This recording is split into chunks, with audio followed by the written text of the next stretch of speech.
Applying for jobs was one challenge. Getting to an interview prepared was another challenge.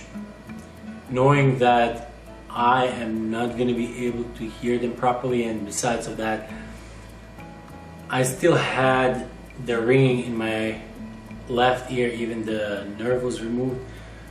So the tinnitus, the ringing in the ear, was louder every time I would be in a loud environment or if I would get excited. So you can imagine what happens when I get to an interview back then. Especially it was a brand new experience, something really completely different, and I didn't really know how to prepare for it, how to deal with it. So I just went like kind of threw myself into it. I had few promising job interviews, but because I wasn't able to hear properly, it kinda decreased my chances of getting a job quite a bit. Well, if you ask yourself how, in what way? Well, first of all, when you're having an interview and you're having a disability do I have now,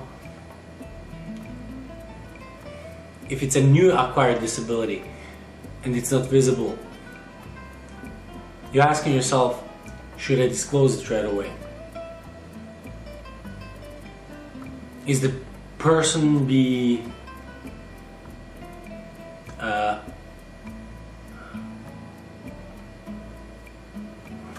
reasonable to understand what you already been through, and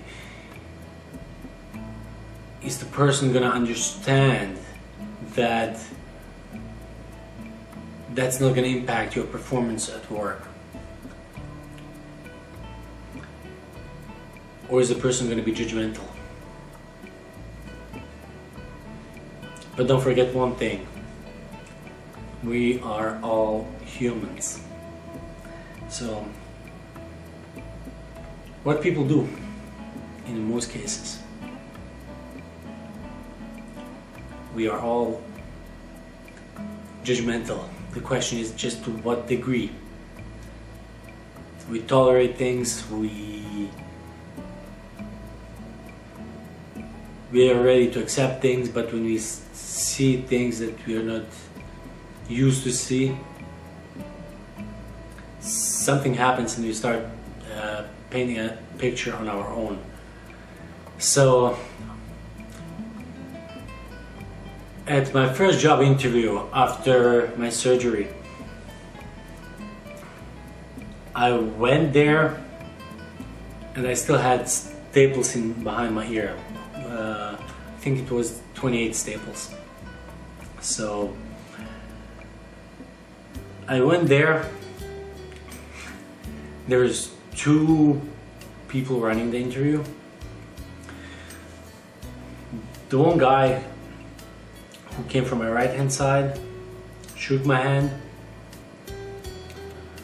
Then the other one shook my hand too.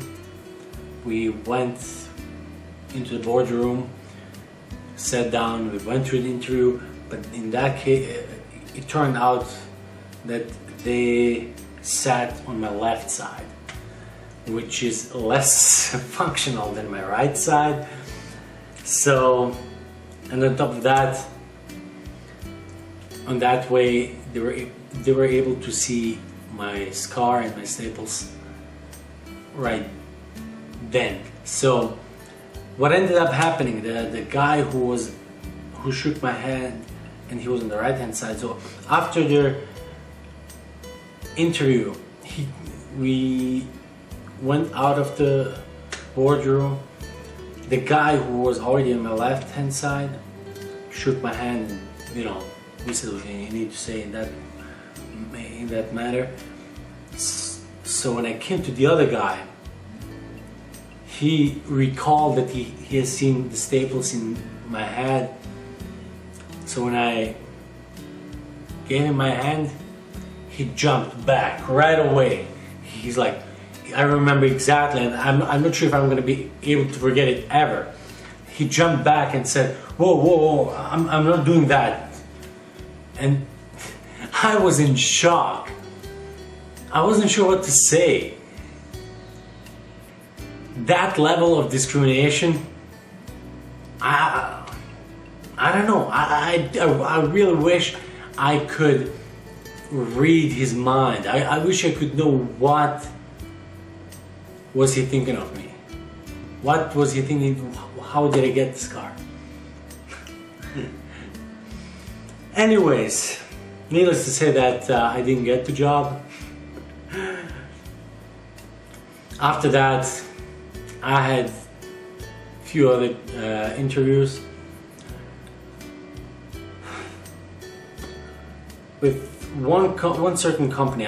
I decided not to call names, even though probably I should, but I'm not gonna do that. But I'm just gonna say that